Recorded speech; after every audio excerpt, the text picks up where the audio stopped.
How's it going, guys? Shaw here. Today we'll be covering the Gen 2 Marine Corps carrier and how to improve its quality of life as well as its modularity.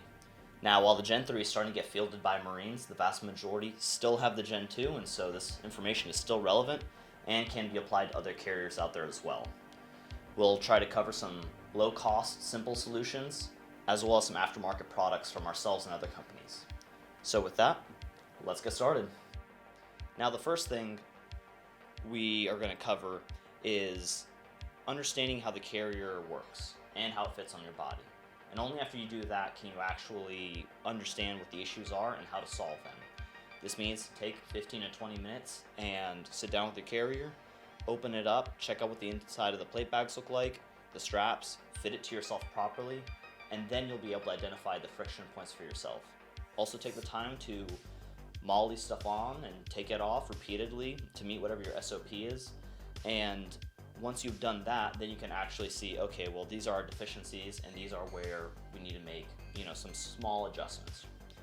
And with that said, we can go into our first issue that a lot of Marines face and then solve the simple way is the plate bag itself on the front, specifically the fitment of the front plate to the soft armor. If you have looked inside the Gen 2 carrier, you'll find that if you have a medium SAPI, you have a soft armor that's almost a size up. So this is medium SAPI, and inside is medium soft armor. However, it ends up sticking almost an inch on each side, and that can additionally inhibit Marines' ability to move their arms in and out for, manipulating a rifle or a handgun. So what a lot of guys will do is they'll take a 550 cord and they'll run it through here, and they'll tie all this together because the plate ends about right here and the soft armor ends about right here. So there's a bit of extra material there that can get reduced. This is pretty easy. All you gotta do is find some tan 550 cord and we'll show you how to do that next. For demonstration purposes, we'll be using black 550 cord so you can better see the contrast against the carrier.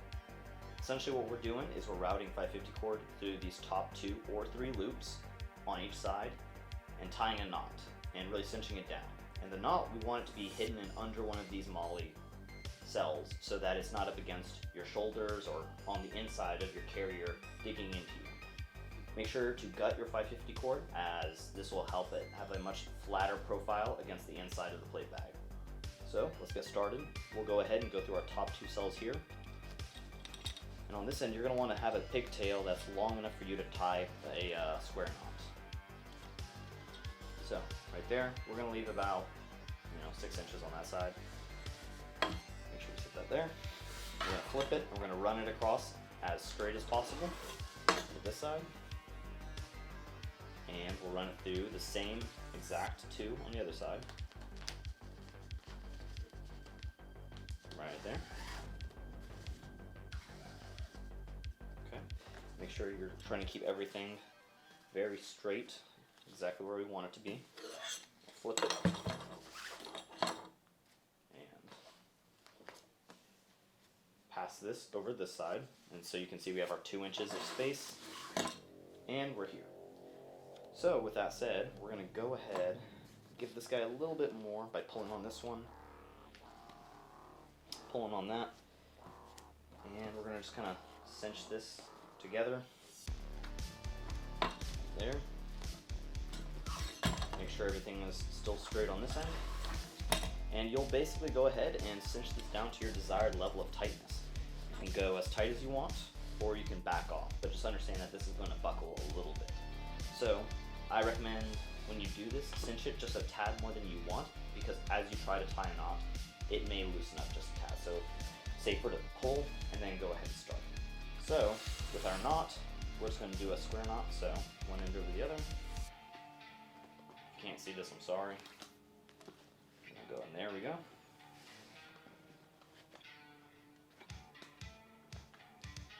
The other side. If you want, you can add safeties to this, but essentially we are not terribly worried about it coming undone, as there won't be a lot of stress on the knot. Once you're done with that, try to grab one side and pull it and try to work it into it so that's not exposed anywhere. You're basically pulling, making sure it's all in there. And with the remainder, you'll go ahead and you'll cut it off and burn the ends and tuck everything in there. And this way, your plate bag is a lot more shaped like the plate inside of it. The next thing you can do to improve it is to remove these side buckles if you are not using the 2-inch, or I believe 1.5-inch strap.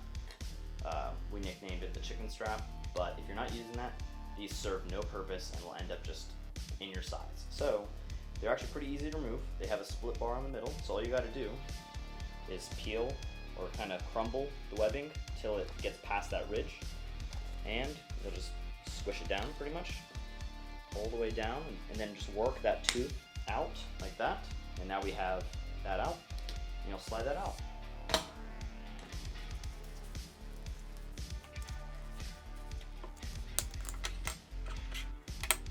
Next, we want to retain these two guys, and that'll help to bring them inward. So we'll go ahead, open up our flap, and just like we did before, we'll go ahead and take these guys,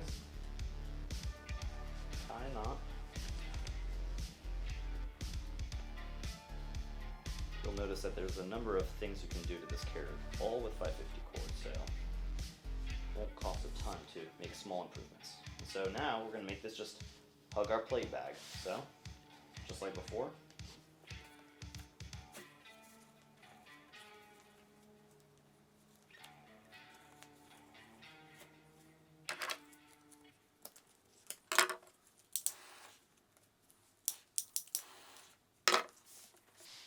And like last time,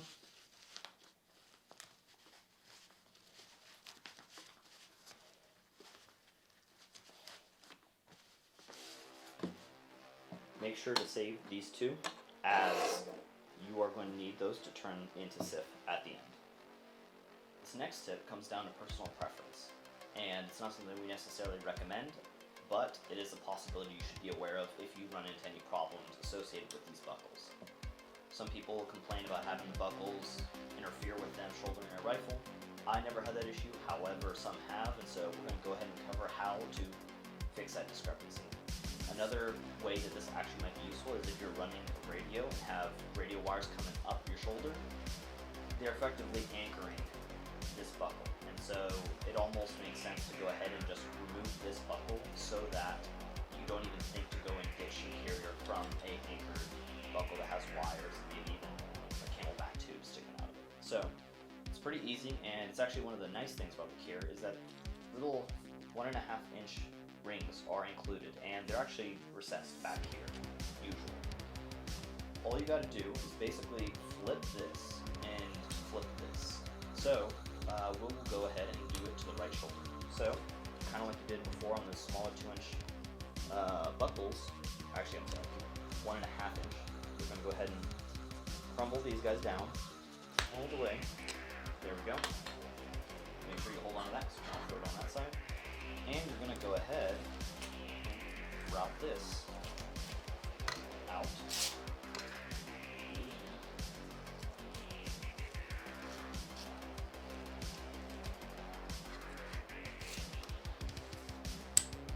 And this comes off just like this one does. If you feel in there, you'll also notice that it also will collapse. So, you're going to squeeze this down, and there's our tooth. Save this for later, as you're going to have to turn that in.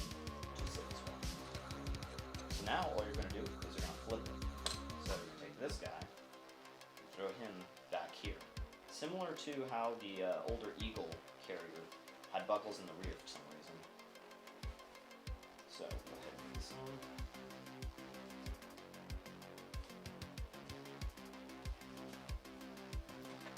You're going to take this, and you're basically going to go ahead and route this through, route that through.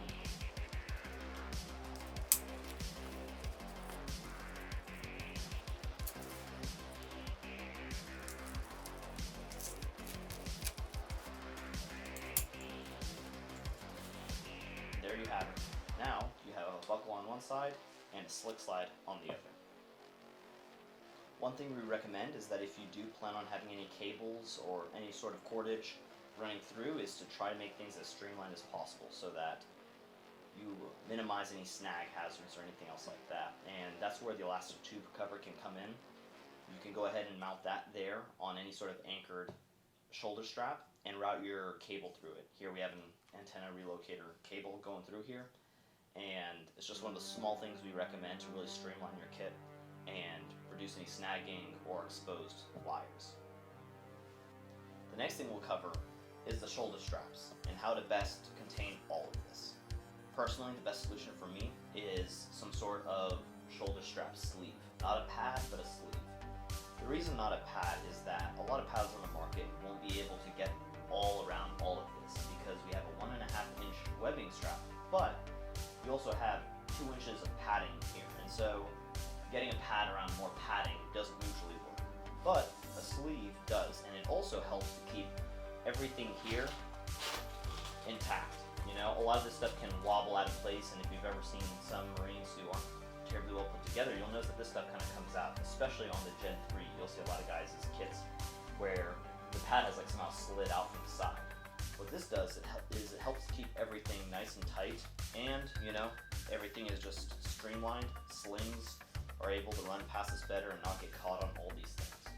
So here's a simple shoulder strap sleeve. You can find a number of them on the market, and we might also offer one at some point. Not sure, but they're out there anyway. This one is made of a tweave, so it stretches a little bit and it holds things very nice and tight. So all you gotta do is get this on and it'll hold everything nice and tight. So here we go.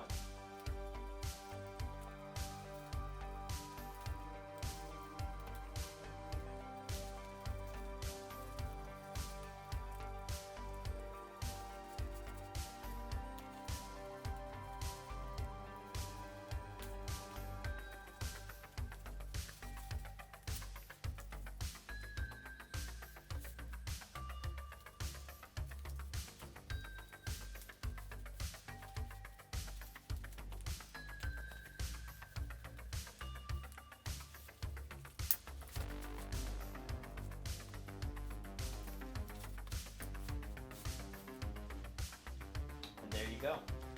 Takes about a minute or so, and make sure to keep your seam on the exterior. The reason for that is, for those that know how to sew, there's a seam allowance of extra material that runs along the inside of the seam, and so you don't want that down here against your body, and so you want to have a nice flat profile on the bottom. So if you can identify where the seam is, make sure it's on the exterior, away from you, not in your neck or against the body. So the next thing we're going to cover is the Cummerbund.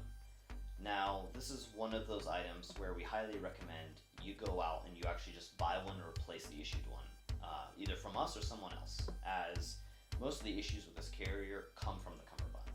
The outer one offers no stretch and is meant to be a load-bearing one, and the inner one offers stretch, but it ends up just adding layers and weight that you just don't need. So completely replacing this will, increase comfort, reduce weight, and add value in other ways like quick release buckles and the sort.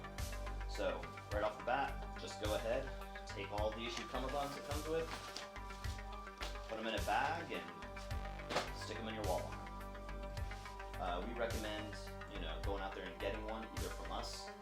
We'll be in this video using our MSR Cummerbund, but Arbor Arms is known for their Cummerbunds for the Gen 2 carrier as well. A lot of guys I know use them. And so they talk highly of that Cummerbund, so we recommend using that one as well if that meets your needs.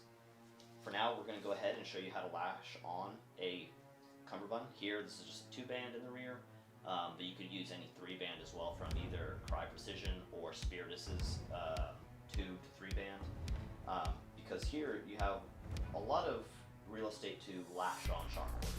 And so really here's a good opportunity to be creative and come up with your own solution. But for this video, we're going to go ahead and show you us lashing on the 2-band Cummerbund. You got these smaller ports in the rear that you can pass through. We'll go ahead and get this guy in there so it doesn't fall out. Same thing to the other side. And you'll just use some shock cord. Here we've got 1/4-inch shock cord. So we are actually going to use the cable release system. We're going to leave that in. It's removable, but it does give us a good center point for us to work with. So we're going to pass through that top one, and we're going to go ahead and route it through our guy right there. Pass it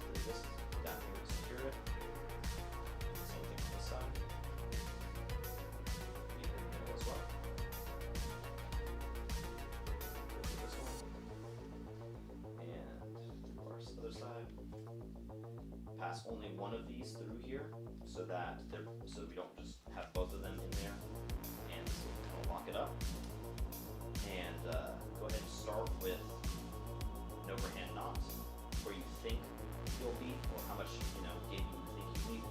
Then you can go ahead and see how much adjustments need to be made as you put the carrier back on and off.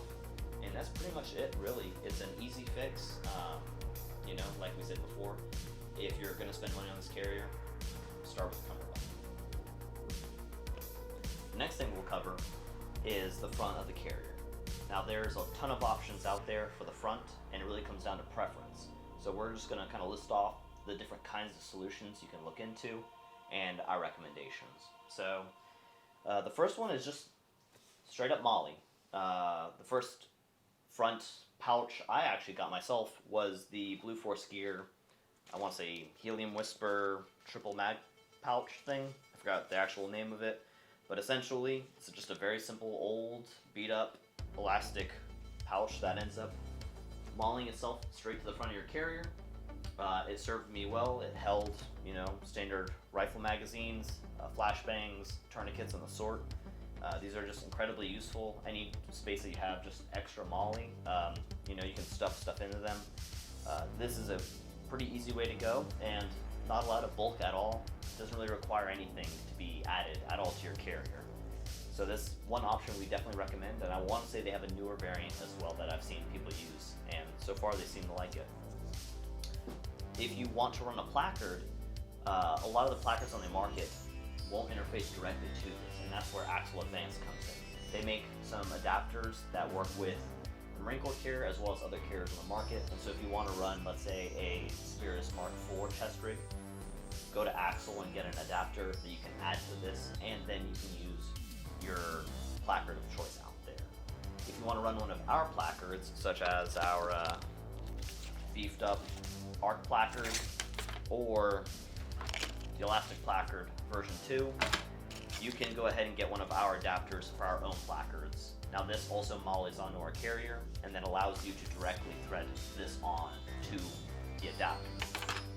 With our placards, a lot of them have, actually all of them have first spear tube connections to the sides, so if you want to run your Cummerbund directly to it, you can, and that can also save up on some of the bulk, such as having first spear tube flaps that lay in on your Cummerbund inside this flap right here. So we'll go ahead and show you what that looks like right here. And here it is with the adapter installed and our elastic placard V2 and our rear document stacker installed and connected to our MSR Cummerbund. This just gives you an idea of what you can do with the front, either with us or another company, and you really have options now in terms of making this your own the way you want it to be. From here, we're just going to continue to set this carrier up a little bit more and talk through it. Start with the patch right up there, and we'll go into the side areas along the left and right side of the plate bag. This is generally underutilized, and there's a number of solutions that can help you use this real estate instead of other real estate on your front, sides, or back. So one thing we offer is the Shawshank. This carries a knife, magazine, or a small style radio, but this can simply just get plugged in on the sides, and there's a number of solutions on the market similar to it, not that carry knives, but that can carry radios and the sort. The other thing we will have in the future is the ARC radio pouch. You can flip from side to side, and we'll go ahead and stick it in here. And this one's carrying a 152, but it can carry a 148, and one day we'll test to see if it carries 163, I want to say. But just like that, we have now used the sides of our plate bag to carry stuff that otherwise might have taken up real estate here or actually on our Cummerbunds. Spiritus makes some side wing pouches, or they at least used to. I believe that they're gonna release one in the near future, and Faro also offers them. There's a number of other companies. I want to say Cry has their 148 pouches as well, and so there's a plethora of options out there for you to use on the sides that best fit your needs. The next thing we'll go over is some comms routing. Here I want to say this is like a Nexus U94. Pretty basic push to talk. We like the very basic push to talks, and then here we got our OpsCore cable that connects it to the headset. So all we're going to use is a bit of shock cord. So don't get sold anything super fancy when it comes to push to talk retention. All you need is a length of shock cord. So all you got to do is, just like before, tie a square knot. If you want, you can go ahead and tie some safeties, or you can trim these guys and keep them short. We're going to go ahead and move this over here.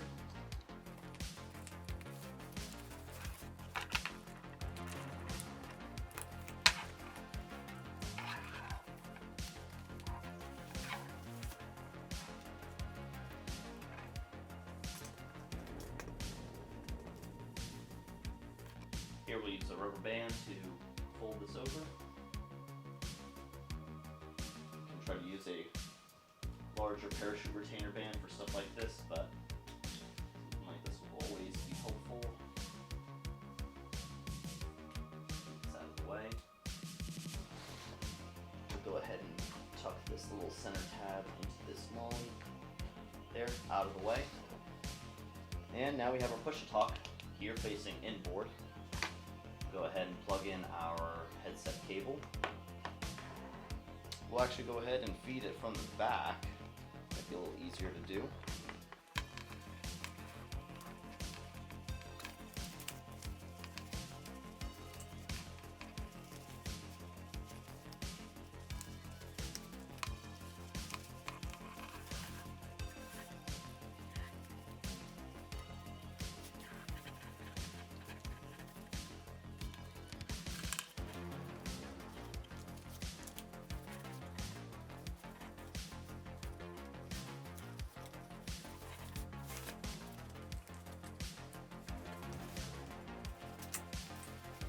And there you have it. Now you have your radio with your push-to-talk going across, connecting to your headset, routing through your shoulder sleeve, and coming back to where essentially it goes into the back of your headset, near the back of your head. And make sure that it's long enough so you can turn your head both directions, and that you'll be able to see both ways as well. You can do the same thing with your antenna relocator, or if you have another variant of antenna, you can go ahead and route it through one side, and that way we have our non-ditchable shoulder here with all of our comms routing, and we have our ditchable shoulder here if you become a casualty or if you end up in a maritime ditch situation. Go ahead and transition now to throwing in our admin pouch.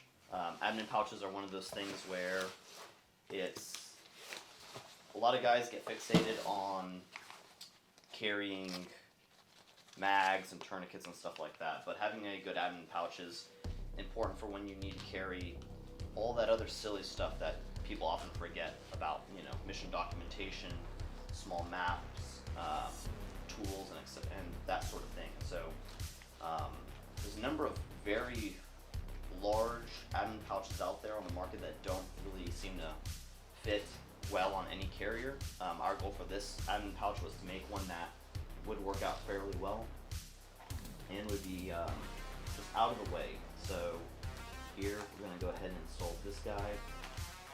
Quick, easy tip on anything molly is it's always easiest when there's no plates in the plate bag. But here we have everything set up and tied down. So we are going to have a little bit rougher of a time. The other nice thing about this is that we're also working around this push-to-talk cable, and so while that's running across the chest, here it's just going to basically get covered up by the pouch, and so we're removing another snag hazard with our cables and everything else.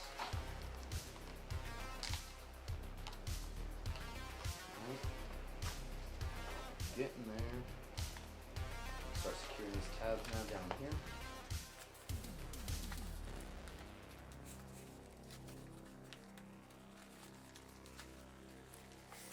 Now with these anchoring straps, we are just going to go ahead and open up this kangaroo pocket that's built in. We're going to tuck these guys down deep in there, and they'll interface with the Velcro in here as well, and it'll help out just a little bit more with the security. Close that up. Again, tuck the center strap in under so it's out of the way. And now we have our admin pouch installed to the front. Grab our magazines, insert them in there.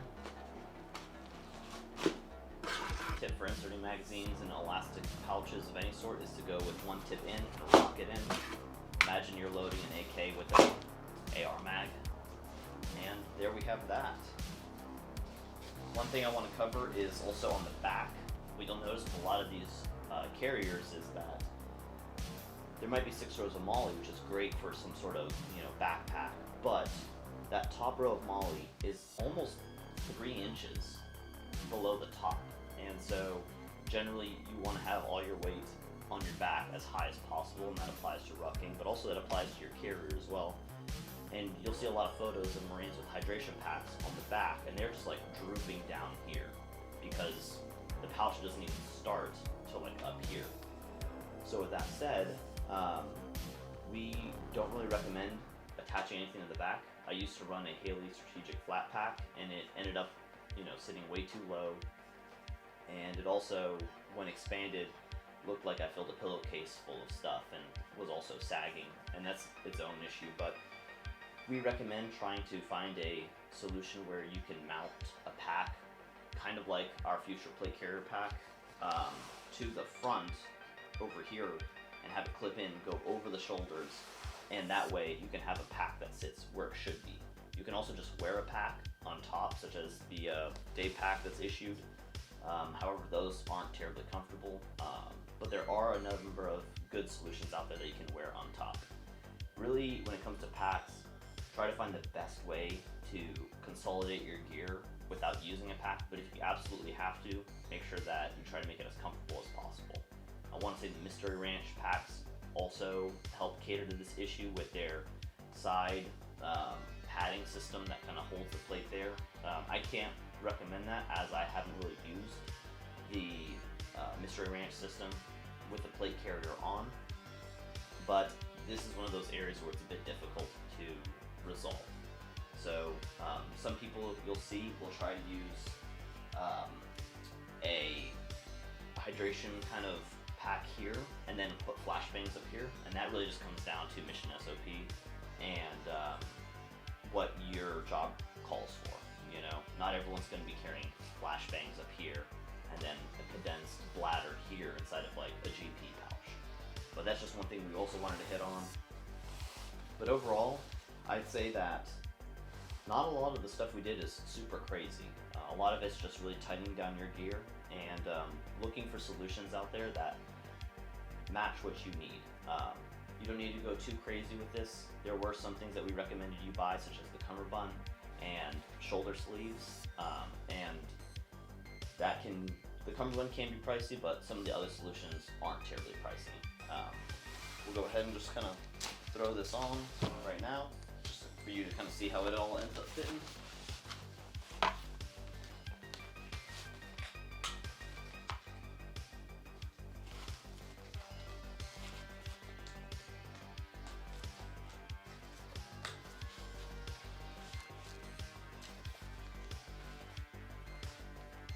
And there you have it.